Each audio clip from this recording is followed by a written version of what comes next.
let's be real. Most of us get into grant writing because we like to write, not numbers. And you probably thought, isn't someone else supposed to handle this budget anyway? Spoiler, not only is the grant budget your responsibility, it's actually your secret sauce to winning more grants. Let's settle in, get comfy with budgeting, because today I am sharing my 3 ground rules for nailing the budget, plus a bonus set of tips to turn your budget from a liability into the reason you win grants. When I was in college, I thought I'd switch from marketing to engineering, and I got laughed at by the dean of engineering school because he said I was too bad at math to make it. To be fair, I was a senior, barely passing pre-calculus, and I share that because numbers have genuinely always been a struggle for me. Fast forward to now, and building a grant budget comes with ease, and I want that for you too. I have reviewed hundreds of grant budgets over the years, and I can tell you at a glance if yours will cause your entire proposal to get tossed into the trash or earn your proposal some serious consideration. Your budget is the backbone of your entire proposal, and how much you can promise to accomplish with the grant money is directly tied to how much it's going to cost. The bottom line is, if you don't nail your budget, it can cost you the grant. So before we get into the specifics of building and balancing your budget, let's first take a step back and define what a grant budget actually is. A grant budget is a financial plan for your project or program. It's where you're outlining all of the expenses that are necessary to carry out your work. Everything from staff salary to office supplies to travel costs. The purpose of the budget is to show the funder how much money you need to complete your project and why that money is essential for success. And without a super solid budget, funders can't assess if your project is feasible or if the money you're requesting will be used wisely. Let's make sure you're building a budget that does just that. Here are my 3 ground rules for nailing your grant budget. Number 1, build your base camp budget. First ground rule to getting your budget right is getting what I call your base camp. Every grant application, they request the budget information in a slightly different way, and this can really get you into a tangle when you're trying to recategorize expenses, but make sure you've included everything. Absolute non-negotiable is that you've got your home base, right? Your base camp budget that you can return to as a source of truth no matter what application you work on. In the description below, I'm going to give you my incredibly swanky budget template for free, but before you go download it, I want you to know a few things about it. That budget template is repurposed from a federal grant template. So the expense categories, they might seem a little weird to you. Regardless, if you've ever touched a federal grant or not, this is a great budget template. It's very thorough and it works well for any type of grant application you might pursue. I'm going to give you an example of this shortly with the simple grant application I just submitted. The base camp budget should include your most common costs that show up in almost every project: personnel, travel, supplies, contractual costs, equipment, etc. And once we build that base, now you don't have to start from scratch every time a new grant opportunity comes your way. Hold up, common mistake. Program versus project. Let's just flag this right now. It's a common question I get all the time. Do I build the budget for A, the amount requested in the grant, B, the entire project or program, or C, the entire nonprofit? The answer is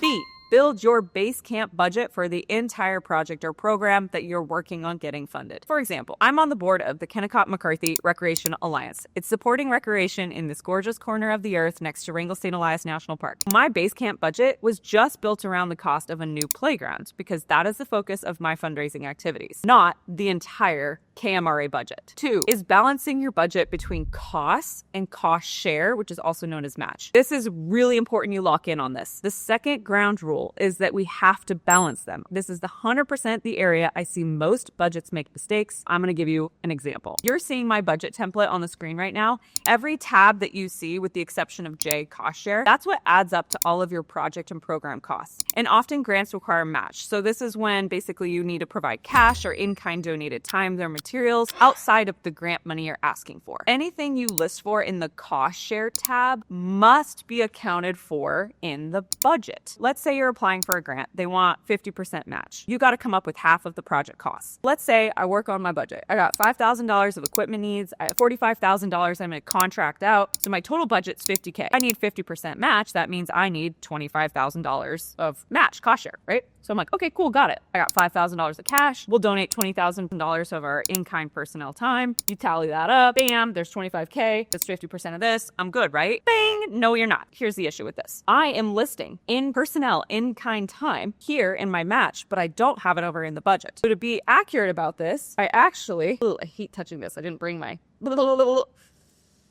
I did not bring a Swiffer. So to actually make this accurate, I need to include $20,000 of personnel time. This is at now $70,000. And if I look at this, my $25,000 is not 50% any longer of $70K. That's actually 36%. Now that I've corrected my example, I've got to go figure out where else am I going to get some match from so I can truly get it to 50%, which would be that I need $35,000 if it's 50% match to truly provide a 50% cost share. I need to raise another $10,000, right? Before I could apply for this grant. This is why it's so important that you understand that any contribution that is listed in the match cost share tab must be accounted for elsewhere in your budget. I have a whole chapter dedicated to this in my book, How to Write a Grant, Become a Grant Writing Unicorn, and in the budget portion of our free grant writing class, which I'll link up below. Number 3 is creating a budget narrative that justifies every line item. To master our budget, we need to justify why we have those expenses. And this is where you're going to break down each cost and why it is necessary for success. Funders want to understand, why did you budget the way you have? Your narrative is your chance to explain it very clearly and convincingly. If I'm requesting $30,000 for personnel, right, staff time, I got to justify that expense. So how many people are going to be working on the project? What are they doing?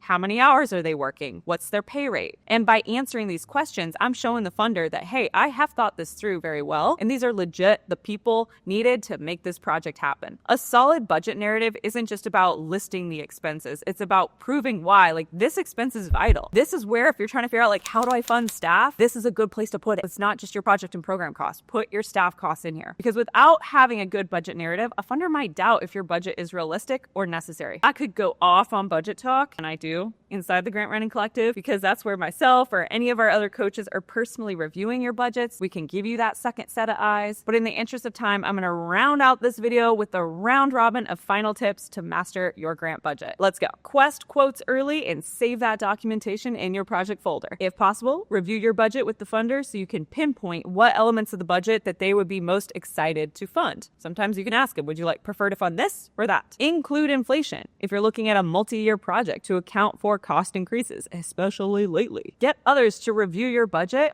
Once I forgot a $40,000 expense from a budget because I did not have someone check my work. Thankfully, we fixed the issue, but it was a close call. Recognize that developing a budget can take time. You want to start broad, and then we're going to get it increasingly dialed in with time. You are now dangerously knowledgeable to master your next grant budget. Be sure to go grab the free budget template I have linked up below. It is literally the exact same one I use for every project, and comment below on what your main takeaway is. See ya!